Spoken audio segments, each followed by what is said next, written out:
Hi friends, இன்றைக்கி நம்ம content என்ன பண்ண போகிறோம்னா சப்பாத்தி தான் பண்ண போகிறோம்.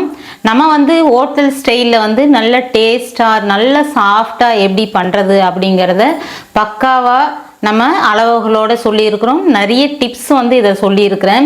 இதே மாதிரி நீங்கள் செஞ்சிங்கன்னா பிகினர்ஸாக இருந்தாலும் ஃபஸ்ட்டு முறையை நீங்கள் அருமையாக செஞ்சிடலாம். நிறைய பேருக்கு சப்பாத்தி வரவே வராதுப்பா, எனக்கு ஹார்டாக தான் வரும் அப்படின்னு நினச்சிங்கன்னா கன்ஃபார்மாக நான் சொல்கிற மாதிரி நீங்கள் செஞ்சு பாருங்கள். அருமையாக சாஃப்டாக டேஸ்ட்டாகவும் நம்ம சப்பாத்தி செஞ்சிடலாம். இதில் சப்பாத்தி சாஃப்டாக 2 நாள் ஆனாலும் அதே சாஃப்டில் இருக்கிறதுக்காக இன்க்ரீடியன்ட்ஸ்லாம் சேர்த்துருக்குறேன். என்னெல்லாம் சேர்த்தா நமக்கு அந்த 2 நாள் ஆனாலும் அப்படியே இருக்குன்றதை ஸ்கிப் பண்ணாமல் மிஸ் பண்ணாமல் பாருங்கள். ஒவ்வொரு இடத்துலையும் நிறைய டிப்ஸ்களோடு நம்ம செய்கிறோம். வாங்க ஃப்ரெண்ட்ஸ், வீடியோக்குள்ளே போகலாம். இப்போ சப்பாத்தி மாவு பிசைகிறதுக்காக நான் ஒரு பவுல் எடுத்துருக்கிறேன். இப்போ முதல்ல நம்ம கோதுமை மாவு எடுத்துக்க போகிறோம். நான் இந்த கப்பில் 2 பவுல் அளவுக்கு கோதுமை மாவு எடுத்துக்கிறேன். உங்களுக்கு ஏற்ற அளவுக்கு நீங்கள் குவான்டிட்டி அதுக்கேற்ற மாதிரி மற்ற பொருளும் இன்க்ரீஸ் பண்ணிக்கங்க, இல்லை குறைச்சிக்கங்க. முதல்ல அழகாக இப்படி ஒரு நடுவில் குழி பண்ணிக்கங்க. இப்போ பார்த்தீங்கன்னா மாவில் நம்ம என்ன பொருள்லாம் சேர்த்துக்கிறோமோ அந்த மாதிரி நீங்கள் கன்ஃபார்மாக சேருங்க. கண்டிப்பாக 2 நாள் ஆனாலும் சப்பாத்தி நல்ல சாஃப்டாகவே இருக்கும். இப்போ 2 கப்பு மாவுக்கு இது கார்ன்ஃப்ளோர் நான் ஒரு 1.5 ஸ்பூன் அளவுக்கு எடுத்துருக்கிறேன். இந்த கார்ன்ஃப்ளோர் சேர்க்கறதுனால என்ன ஆகும்னா நல்லா சாஃப்டாக அப்படியே இருக்கும் ஃப்ரெண்ட்ஸ். 2 நாள் ஆனாலும் கொஞ்சம் கூட உங்களுக்கு ஒரு மாதிரி ட்ரையாக இருக்காது, நல்லா சாஃப்டாக இருக்கும். அதுக்காக தான் இந்த கார்ன்ஃப்ளோர் சேர்க்குறேன். ஒரு 1.5 ஸ்பூன் அளவு சேர்த்துருக்குறேன். அதுக்கப்புறம் பார்த்தீங்கன்னா சர்க்கரை ஒரு 1/2 ஸ்பூன் அளவுக்கு சேர்த்துருக்குறேன். இது எதுக்காகன்னு பார்த்தீங்கன்னா சப்பாத்தி நல்ல ஒரு மாதிரி கலராக இருக்கிற மாதிரி இருக்கும். நம்ம வெந்து வரும்போது ஒரு மாதிரி ஷைனிங்காக நல்லா இருக்கும். அந்த கலருக்காகவும் அந்த ஷைனிங்காகவும். அதுக்கப்புறம் பார்த்தீங்கன்னா இதில் இருக்கிற அந்த லைட்டான இனிப்பு நம்ம ஹோட்டலில் நீங்கள் சாப்பிடும்போது பார்க்கலாம். அந்த நாக்கில் அந்த ஒரு மாதிரி இனிப்பு சுவை நல்லா தெரியும். சப்பாத்தி வெறும் சப்பாத்தி சாப்பிட்டு பாருங்கள், ஹோட்டலில் ஒரு மாதிரி லைட்டாக இனிக்கிற மாதிரி இருக்கும். வெறும் கோதுமை மாவு அந்த மாதிரி இருக்காது. அதுக்காக தான் இது ஒரு 1/2 ஸ்பூன் அளவுக்கு சுகர் சேர்த்துக்கிறேன். இந்த மாதிரி நம்ம கல்லில் செய்கிறது தோசையாகட்டும் பரோட்டாவாகட்டும் இல்லை சப்பாத்தி எல்லாத்துக்குமே கொஞ்சமாக சுகர் சேர்த்திங்கன்னா அந்த மாதிரி நல்லா ப்ரௌனாக நல்லா சூப்பராக இருக்கும். நம்ம வீட்டில் தோசை போட்டால் என்னடா கலரே வரமாட்டேங்குதே அப்படின்னு யோசிப்பீங்க. அதே மாதிரி நம்ம பரோட்டா சப்பாத்தி பரோட்டாலாம் போட்டிங்கன்னா நல்லா கலராக வரும். ஹோட்டலில் நமக்கு வரலையேன்னு நினைப்பீங்க. அதில் இருக்கிற ரகசியம் இதுதான். கொஞ்சமாக சுகர் சேர்ப்பாங்க அவங்க.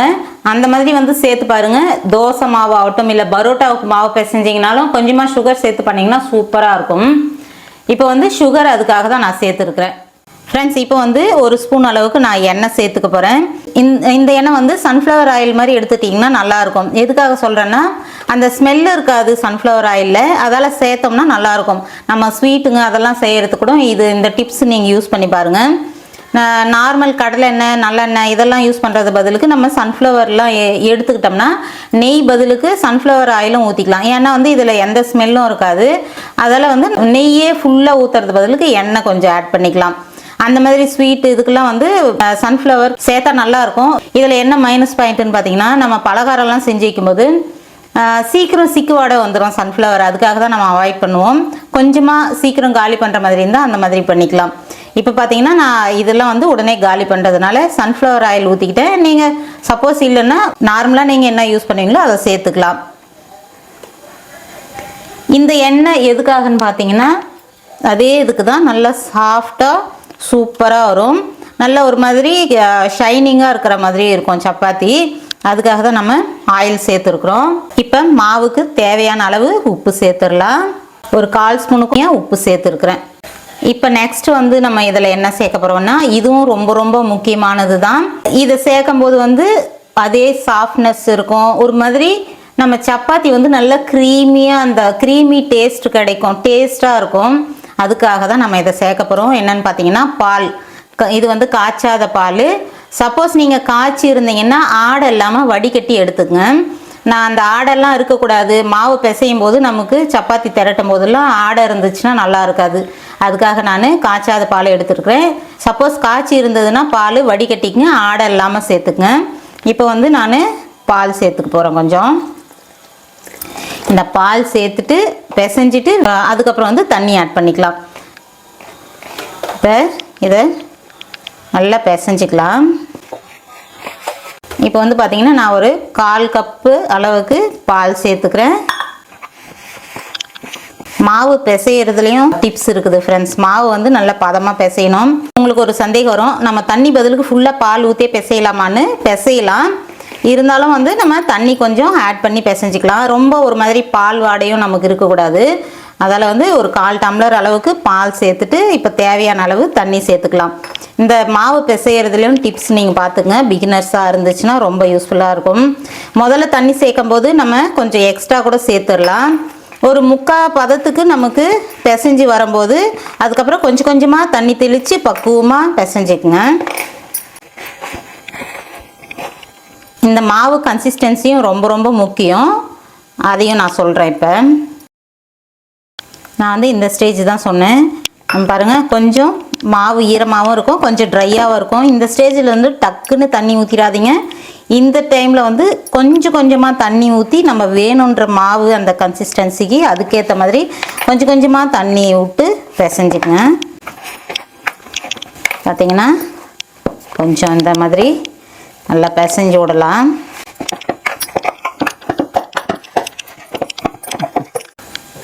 இப்போ பாருங்கள், மாவு வந்து இந்த மாதிரி ஒரு பிளேட்டோ, நீங்கள் இந்த மாதிரி கவுண்டர் டாப் மேலேயே கூட நீங்கள் இந்த மாதிரி பண்ணிக்கலாம். நான் வந்து அந்த கட்டர் பெருசாக இருக்கிறதுனால அதை வச்சு இது பண்ணிக்கிறேன். நீங்கள் கவுண்டர் டாப் மேலேயே கூட க்ளீன் பண்ணிவிட்டு நல்லா இந்த மாதிரி பிசைஞ்சிக்கலாம். இப்போ வந்து நல்லா இப்படி சேர்த்து சேர்த்து நம்ம பிசைஞ்சிக்கலாம். பாருங்கள், ஒரு பக்கம் இந்த சைடு இப்படி அழுத்தி விட்டுங்க. அதுக்கப்புறம் இப்படி மடித்து இப்படி தேய்ங்க. நல்லா இந்த மாதிரி இந்த இடத்த யூஸ் பண்ணி நல்லா கொஞ்சம் அழுத்தம் கொடுத்து இப்படி தேய்ச்சிக்கலாம்.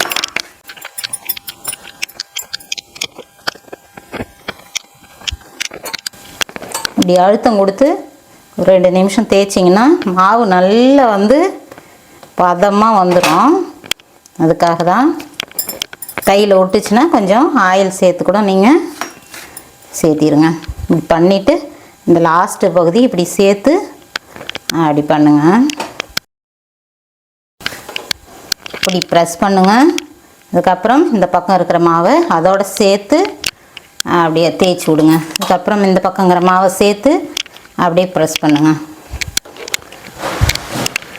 இந்த மாதிரி ஒரு 2 நிமிஷம் நல்லா அழுத்தம் கொடுத்து தேய்ச்சிருங்க. பார்த்திங்கன்னா மாவு நல்லா பதமாக பிசைஞ்சாச்சு. சப்பாத்தி சாஃப்டாக வரதுக்கு முக்கியமான டிப்ஸ் என்னன்னு பார்த்தீங்கன்னா, கண்டிப்பாக மாவு வந்து கொஞ்சம் லூஸான கன்சிஸ்டன்சியில் மாவு இருக்கணும். கொஞ்சம் நம்ம ஹார்டாக இது பண்ணாதீங்க. இந்த கன்சிஸ்டன்சிக்கு மாவு நல்லா பிசைஞ்சிக்கங்க. மாவு வந்து நல்லா இப்படி தொட்டு பார்த்தோம்னா நல்லா சாஃப்டாக இருக்கணும். சாஃப்டாக மீன்ஸ் கொஞ்சம் வந்து நம்ம லூஸாக தான் பிசையணும். நம்ம பூரி அளவுக்கு பிசையாதீங்க, இன்னும் கொஞ்சம் லூஸாக பிசைஞ்சால் நல்லாயிருக்கும். மாவு வந்து கொஞ்சம் லூஸாகவே இருக்கட்டும். பாருங்கள்,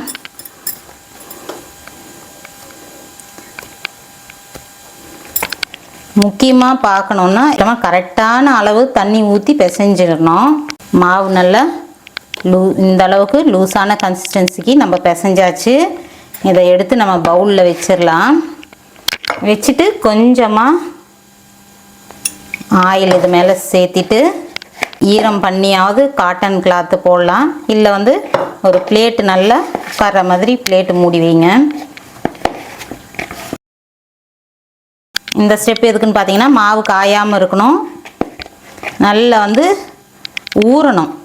இதை வந்து இப்போ கம்பல்சரியாக வந்து ஒரு 15 நிமிஷம்னால நீங்கள் ஊற வைங்க. நம்ம நல்லா அந்த ஊறி வரும்போது வெறும் உப்பு போட்டு சப்பாத்தி மாவு பிசைஞ்சால் கூட நல்லா சாஃப்டாக இருக்கும். நம்ம எக்ஸ்ட்ரா ஃப்ளேவர், எக்ஸ்ட்ரா அந்த சாஃப்ட்னஸ்க்கு தான் நான் இதெல்லாம் சேர்க்கறது. கண்டிப்பாக வந்து ஒரு 15 நிமிஷம்னாலும் கண்டிப்பாக இந்த மாவு ஒரு தட்டு போட்டு மூடி வைக்கலாம், ஊறட்டும். இப்போ தட்டு போட்டு மூடிட்டு ஒரு 15 நிமிஷம் கழிச்சு வந்து பார்க்கலாம். இப்போ பார்த்தீங்கன்னா 15 நிமிஷம் ஆயிடுச்சு.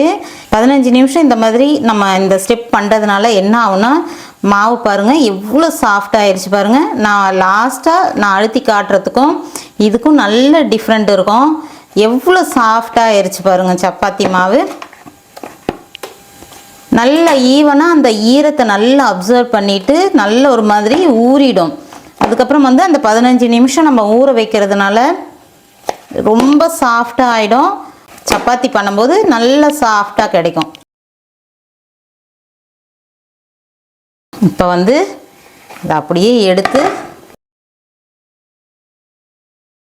இப்படி நல்ல ஒரு பீஸ் எடுத்துக்கலாம். எடுத்துட்டு நல்லா இந்த மாதிரி தேய்ச்சி இப்படி எடுத்துக்கங்க. நல்ல ஈவனாக சப்பாத்தி நல்ல ரவுண்ட் ஷேப் வர்றதுக்காக நம்ம இதை பண்ணுறோம்.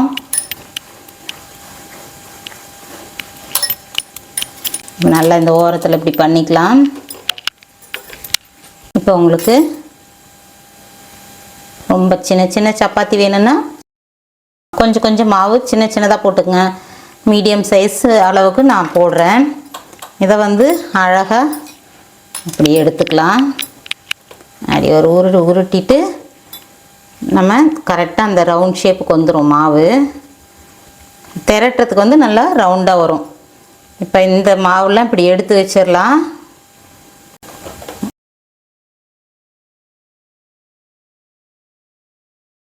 இப்போ வந்து சப்பாத்தி கட்டை எடுத்துக்கலாம்.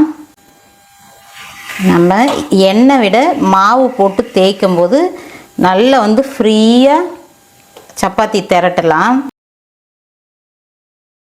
இப்போ பார்த்தீங்கன்னா கோதுமை மாவு எடுத்து போட்டாச்சு. ஒரு ப்ரெஸ் கொடுக்கலாம் 2 பக்கம். இப்போ தேய்க்க ஆரம்பிக்கலாம். இதை வந்து நார்மலாக அப்படியே திரட்டலாம். ஒரு சப்பாத்தி நான் அப்படி பண்ணுறேன். இன்னொரு சப்பாத்தி வந்து மடித்து லேயர் சப்பாத்தியும் பண்ணி காட்டுறேன்.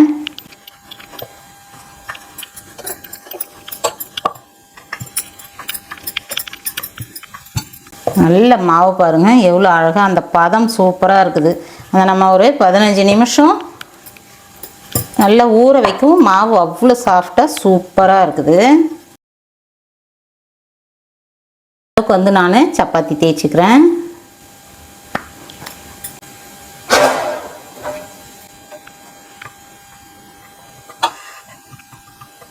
இப்போ இந்த சப்பாத்தி வந்து லேயர் சப்பாத்தி மாதிரி நான் தேய்ச்சி காட்டுறேன். பிகினர்ஸ்க்கோ இப்போ புதுசாக சமைக்கிறவங்களுக்கெல்லாம் இது யூஸ்ஃபுல்லாக தான் இருக்கும். தெரிஞ்சவங்களுக்குன்றதை விட நம்ம சமையல் பொதுவாக இப்போ பிகினர்ஸுங்களுக்கு ரொம்ப யூஸ்ஃபுல்லாக தான் இருக்கும். இப்போ ஓரளவுக்கு தேய்ச்சாச்சு. இப்போ வந்து மேலே ஆயில் அப்ளை பண்ணிக்கலாம். நம்ம நார்மலாக நீங்கள் சமையலுக்கு யூஸ் பண்ணுற ஆயிலு நீங்கள் சேர்த்திக்கலாம். இப்போ இதை நல்லா ஸ்ப்ரெட் பண்ணி விட்டுடலாம். இது வந்து ஆயில் வேணாம் அப்படிங்கிறவங்களுக்கு நம்ம நார்மலாக செஞ்ச மாதிரி செஞ்சுக்கங்க. சின்ன பிள்ளைங்களுக்கு கொடுக்கும்போது கொஞ்சம் நல்லாயிருக்கும், லேயராக இருக்கும். அதால் இந்த சப்பாத்தி நான் இந்த மாதிரி செஞ்சு காட்டுறேன். உங்களுக்கு எது விருப்பமோ அந்த மாதிரி பண்ணிக்கலாம். இப்போ ஆயில் சேர்த்தாச்சு. கொஞ்சம் பவுட்ரு அப்ளை பண்ணிட்டோம். ஃபுல்லாக அப்படியே 2ஆக மடிச்சுக்குங்க. இந்த இடத்துல நம்ம ஆயில் அப்ளை பண்ணிடலாம். பரோட்டா விட வந்து ஆயில்னு பார்த்தீங்கன்னா சப்பாத்தி குறைச்சி தான் ஆகும். பரோட்டாலாம் நம்ம ஒரு மாதிரி டேஸ்ட்டாக சாப்பிட்ணுன்னு நிறைய ஆயில் ஊற்றிலாம் சமைப்போம். இது வந்து சின்ன பிள்ளைங்களுக்கு நம்ம செய்யலாம். நார்மலாக ஆயில் வெறுக்கிறவங்களுக்கு வந்து நம்ம ஃபஸ்ட்டு ஸ்டெப்பு நார்மலாக சப்பாத்தி செஞ்சுக்கலாம். சும்மா இந்த லேயர் சப்பாத்தி எப்படி பண்ணுறதுன்றதுக்காக தான் நான் இதை திரட்டுறேன்.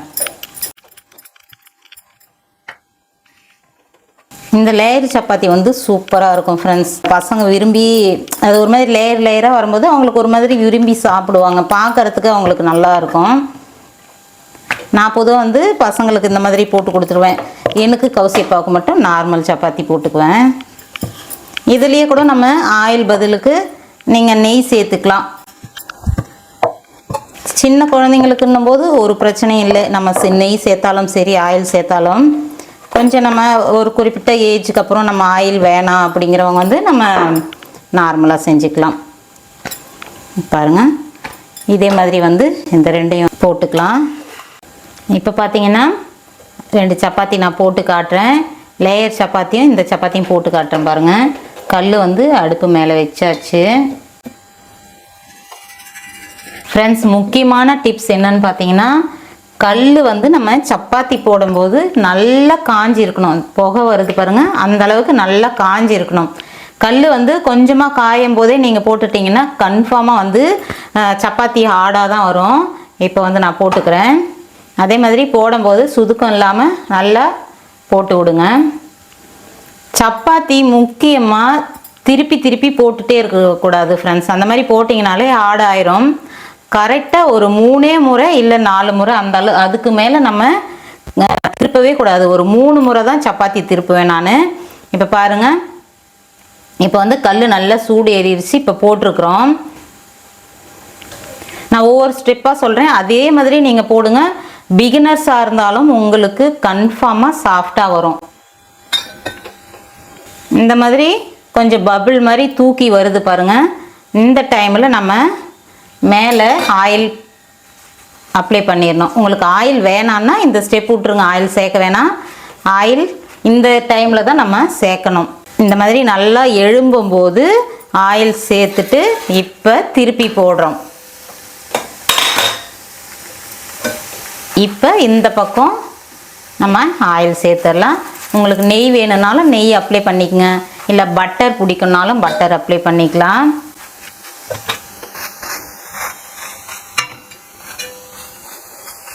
நம்ம லேயர் பண்ணும்போது நல்ல பஃபியாக தூக்கி கொடுக்கும். இப்போ பாருங்கள், அழகாக சாஃப்டாக இருக்கும். இப்போ வந்து திருப்பிடலாம். இப்போ 2வது முறை திருப்பி இருக்கிறோம். முதல்ல திருப்பணும், இப்போ முன் பொசிஷனுக்கு வந்தாச்சு. அவ்வளோதான் ஃப்ரெண்ட்ஸ். இதை இப்போ வெந்துருச்சு, எடுத்துடலாம். அவ்வளோதான். நல்லா பாருங்கள், சாஃப்டாக இருக்கும். நிறைய முறை சப்பாத்தியை திருப்பக்கூடாது.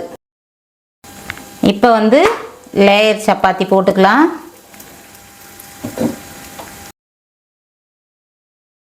இப்போ பார்த்தீங்கன்னா பபிள் தூக்க ஆரம்பிச்சிருச்சு. இந்த டைமில் ஆயில் சேர்த்துக்கிறோம். இப்போ இதை திருப்பி போட்டுடலாம்.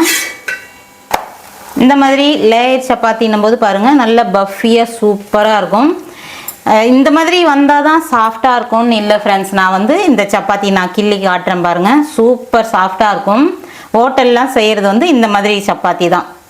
இந்த மாதிரி போட்டு கொடுக்கும்போது சூப்பராக ஒரு மாதிரி பார்க்கறதுக்கு நல்லாயிருக்கும். சின்ன பிள்ளைங்க இருந்துச்சுன்னா விரும்பி சாப்பிடும். மோஸ்ட்லி வந்து நான் இந்த மாதிரி சப்பாத்தி போடுவேன், லேயர் சப்பாத்தி. பசங்களுக்கு இந்த மாதிரி போட்டுக்குவேன். நானும் கவுசிப்பா ட்ரையாக கூட போட்டுக்குவோம். அவ்வளோதான் பாருங்கள், எடுத்தாச்சு. எவ்வளோ சாஃப்டாக இருக்குது பாருங்கள். இந்த லேயர் சப்பாத்தியில் நான் ஆயில் கூட அதிகமாக சேர்க்கலை, ஒரு பக்கம் லைட்டாக தான் போட்டேன். நல்லா பாருங்கள்.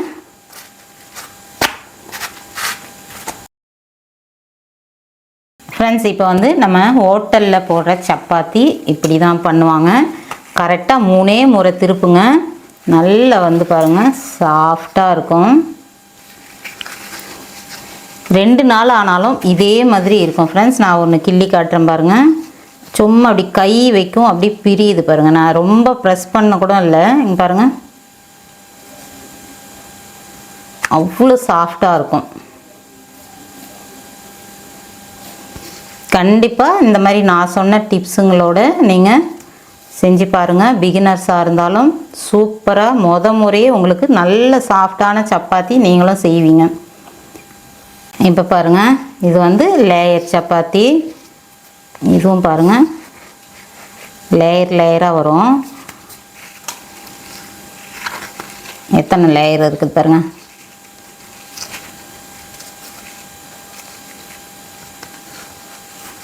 நல்லா இந்த மாதிரி இருந்தாலே வந்து அவ்வளோ சாஃப்டாக இருக்கும்.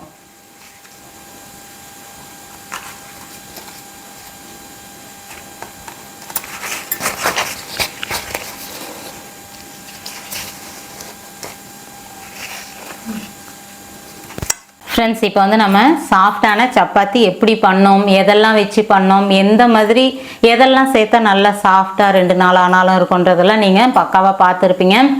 இந்த மாதிரி வந்து நீங்களும் கண்டிப்பாக ட்ரை பண்ணி பாருங்கள் ஃப்ரெண்ட்ஸ். இப்போ தான் முதல்ல சப்பாத்தி செய்கிறீங்களா, இல்லை பிகினர்ஸா, ரொம்ப சின்ன பிள்ளைங்களா, எல்லாருக்குமே நல்லா வந்து இதே மாதிரி வரும், கன்ஃபார்மாக வரும். இதே மாதிரி செஞ்சு பாருங்கள். சப்பாத்தி செய்கிறதுல நிறைய முறைங்க இருக்குது. நான் வந்து இந்த மாதிரி செய்யலான்னு சொல்லியிருக்கிறேன். இன்னமும் இருக்குது ஃப்ரெண்ட்ஸ். நம்ம வந்து சரி முதல்ல இந்த மாதிரி கொடுத்துருக்குறேன். இது வந்து நம்ம ஹோட்டலில் சாப்பிடும்போது நிறைய பேருக்கு வந்து ரொம்ப சாஃப்டாக இவங்கெல்லாம் எப்படி பண்ணுறாங்க நாம்ளே கூட வந்து யோசிப்போம். அது இல்லாமல் வந்து அந்த டேஸ்ட் வந்து நல்லாயிருக்கும் ஃப்ரெண்ட்ஸ். இதுக்கு வந்து நம்ம முதல்ல இருந்து பார்த்தோம்னா சின்ன சின்ன டிப்ஸ்லாம் பார்த்தீங்கன்னா கொஞ்சம் ஆயில் சேர்க்குறோம். பால் வந்து அந்த நல்ல ஒரு க்ரீமி டேஸ்ட் இருக்கும். ஒரு சிலதெல்லாம் சேர்க்கும் போது எக்ஸ்ட்ரா டேஸ்ட் இருக்கும். இதெல்லாம் வந்து ஹோட்டலில் செய்கிறதுனால அவங்க சப்பாத்தி வேறு மாதிரி இருக்குது, நம்ம சப்பாத்தி வேறு மாதிரி இருக்குதுன்னு நம்ம யோசிப்போம். இதெல்லாம் நம்ம சொன்ன மாதிரியே வந்து ஹோட்டல் ரகசியம் இதுதான் ஃப்ரெண்ட்ஸ். இதெல்லாம் சேர்க்கும்போது ஆட்டோமேட்டிக்காக வந்து நம்ம ஹோட்டல் டேஸ்ட்டு நமக்கு வந்துடும்.